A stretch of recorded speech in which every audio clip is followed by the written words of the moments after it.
Hello everyone, my name is Janina and welcome back to my channel. Happy New Year to you all. I hope you had a great start. So for this video I want to do like an end of the year wrap up because I didn't do a wrap up for November and I did not do a wrap up for December.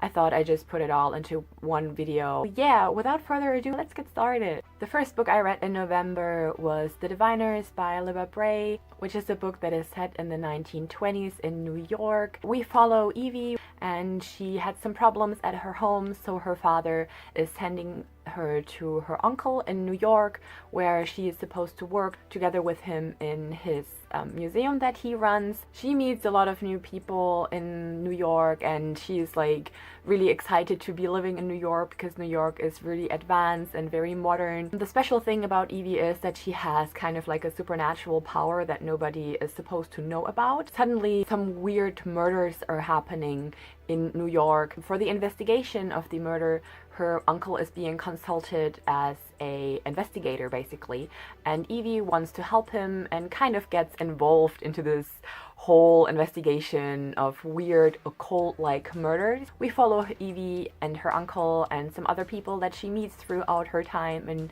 New York and how they investigate these kind of occult murders and what happens with like the supernatural abilities she and some other people have. I heard a lot of really good things about The Diviners, so I was super excited going into that book, but sadly I was not that impressed by it, and I was really sad about that because I really wanted to like The Diviners so much and it sounded so great because I love occult things and horror things and supernatural elements in books. But I was really annoyed by Evie. She is very childish and indecisive and really rash, and I just didn't like her character at all. I couldn't connect with her. And for me, if I don't like a main character, it's really difficult for me to like the book overall. Also, it was kind of difficult for me to like all the other characters. There were no character where I was like, oh my god, I really love that character so much and I really connect to that character. They were all just feeling really flat to me and just, I don't know, it was really difficult for me to get into the book and into the story and everything. I gave that book 3 out of 5 stars and I'm not in a rush to pick up the next book in the series, even though I still want to continue because I'm still interested in how the story progresses and how the occult topics are going to continue. But for me, it wasn't that great book that a lot of people said it was going to be, sadly. I will see how I like the other books in this series and then I will decide what I think. The next book that I read was River Marked by Patricia Briggs, which is book 6 in the Mercy Thompson series, which is the urban fantasy series where we follow Mercy, who is a car mechanic and she is a shifter who can shift into a coyote. We follow her and kind of her adventures with the werewolves that she grew up with and the like other magical beings that she's meeting throughout her life. In book 6 we follow Mercy and her partner, how they go on a honeymoon, but while they're being at the honeymoon side, which is a riverside, bad things happen at this riverside because there is a magical being or like a magical monster living in the river who is starting to kidnap and murder humans. So Mercy and her partner are trying to kind of solve that problem and they get help from other magical beings, and yeah, that's basically what happens in this book. And I really like it. It's not a great series in my opinion, but it's just for fun and it's really easy to read. The writing style is super easy and it's written in the first perspective, so we read it from Mercy's perspective. There are a lot of characters I really like, especially her partner is really cool and interesting and they have a good and mature relationship. It's really nice to read and I like all the elements of the supernatural, all these like different kinds of supernatural beings. Just I like that, like constellation. The characters are very diverse, which makes it really fun to read, and like I said, it's just an easy book for in between, and I gave it 3.75 stars out of 5, and it's so far my favorite out of this book series, and I will continue with it for sure.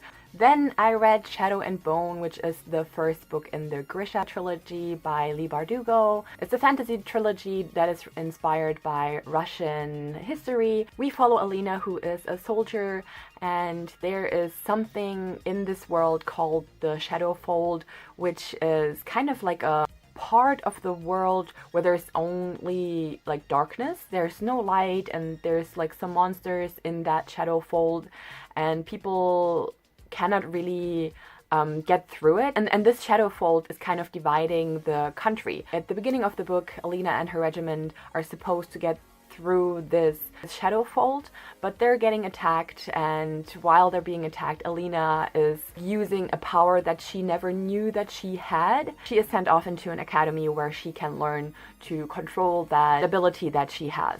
So she is turning into a Grisha, basically. So Grisha are people who have the magic in this world. I really like the magic system, to be honest. I think it's really interesting, and they have really unique abilities. But my big problem with this book was Alina, the main character, because I couldn't warm up to her. For me, she's very childish, she is very rash, and she gets angry all the time at everyone for no reason. And that made me really annoyed, because I didn't understand why. And I mean, of course, I know she had like a bad life and everything is new and blah blah blah, but I felt like some of her decisions and like just how her character was so annoying to me, and I really disliked the romance in it. Like the chemistry between her and one of the guys was like, why? And I'm like, but I like the Darkling because he was interesting, and I like characters like the Darkling, like, I don't know, the villains, basically. I kind of like these characters, and I liked their relationship, like Alina and the Darkling's relationship, I think was fine, it was okay. I didn't mind reading it, but just all in all, I don't think it was like that amazing, like, fantasy book at all, because all the YA tropes of this like plain girl suddenly having like big powers and going to court and being in this like castle, and I can't I can't, and that suddenly everyone is like interested in her. And I, like, don't get me wrong, I don't mind girls getting powerful suddenly, of course not, but the way it is done is just so overdone, I think, and it makes reading something like that really boring for me. So yeah, but anyway, I think it was okay, but not great, so I gave it 3 out of 5 stars. And I am currently reading the second book. I started it and I'm at like page 5, but I'm already annoyed by Alina. So the next book that I read is The Silkworm by Robert Galbraith, aka J.K. Rowling, and it's the second book in the Cormoran Strike series, which is a series about a guy called Cormoran Strike who is a private investigator. In the first book we follow him investigating the murder of a really popular model, and that's how he kind of got back into his career and started off again with his career. So he got a assistant who's called Robin, and I love Robin. She is so great. She's such a good and wonderful character. I love her so much. And in the second book we follow Cormoran as well, of course, with his assistant Robin, and how they investigate a second murder that's kind of gruesome and very weird. But I like the conclusion of the book. It's basically like a, private investigation book about a crime that is being solved. But I love the writing style. It's beautiful, and you get like sucked into the book like right away because of her writing. The only thing that made it a bit difficult to read for me is like all the characters. There's so many characters and so many names, and everyone has a relationship with everyone and like history with that person, and then they met and then they talked, and it's like, it's a lot to take in my opinion, and sometimes I got a little bit confused, to be honest, but it's still great. It's a little bit slow. The first one as well was a little bit more slow, and we have a lot like interviews and talking and getting information and everything. It sometimes felt a little bit too much, but I still really liked it, and I liked how the like professional relationship between Cameron and Robin progressed, and how they talked, and how they're honest with each other, and how they're very mature about a lot of things. And Cameron is so interesting. He is such an interesting and unique character, and I gave this book 4 out of 5 stars, and I really liked it. I really enjoyed this book, and I had a lot of fun reading it. The next book that I read was Imago by Octavia E. Butler, which is the third and last book in the Xenogenesis series by her. We follow a woman called Lilith who meets aliens for the first time, and these aliens are highly advanced in their way of thinking. Like, their civilization is just very, very advanced. And we follow like kind of how the relationship between aliens and humans progresses in like the first and second books, and what kind of problems come with like them being different species. In the third book, we follow one of Lilith's children, and how they want to make the relationship between humans and aliens work. It's not a new book series. I think it's maybe like 20 years old or something. It's quite old, and I think for that it's super advanced in the way she took the topics of sexuality and kind of explored that between the aliens and the humans and everything. It's so unique and interesting. So if you like science fiction with a lot of like human and alien interaction, and how relationships between these two species can progress, I think you will like it. But there's a lot of talk about how the aliens develop and how they grow up and everything, and that sometimes became a little bit exhausting for me, to be honest.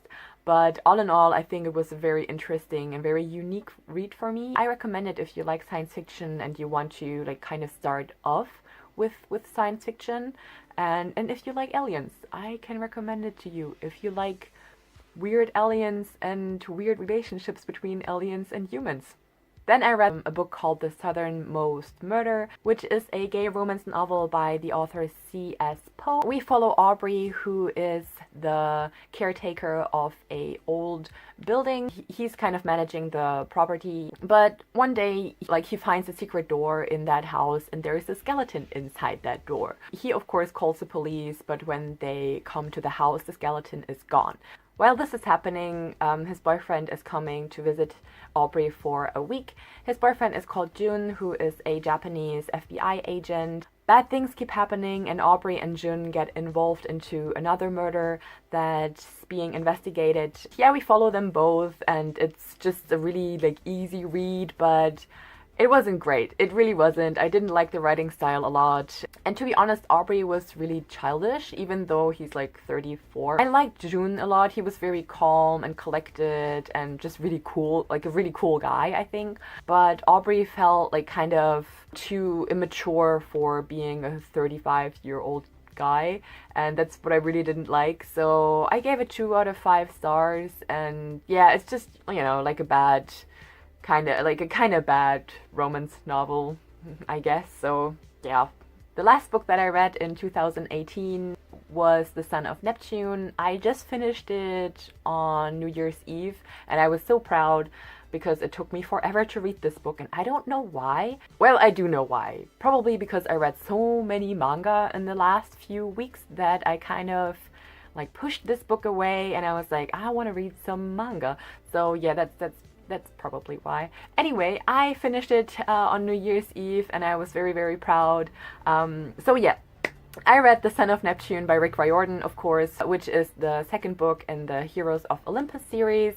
And in this book, we follow Percy Jackson again, and kind of his involvement in the Roman mythology, because normally we have Greek mythology, like in the whole Percy Jackson books, we have like Greek mythology and Greek gods and everything, but in the Heroes of Olympus, we explore the Roman mythology and Roman gods. We follow Percy Jackson and his 2 new companions, his new friends called Frank and Hazel, and we follow them going on a quest. I don't want to say too much about it because it will take off most of this book, like the whole plot of it. But I really like the new characters. I liked Frank and I liked Hazel and like their background story and just who they were as characters. I really enjoyed to read.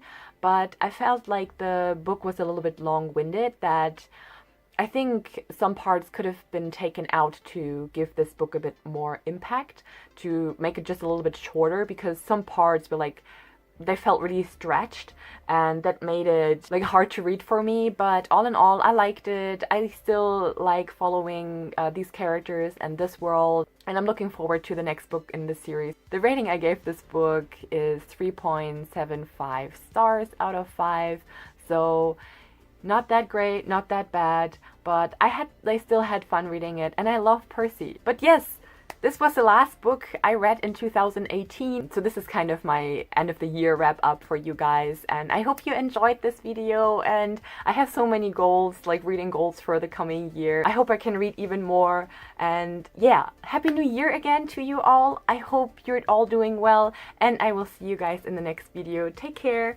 bye!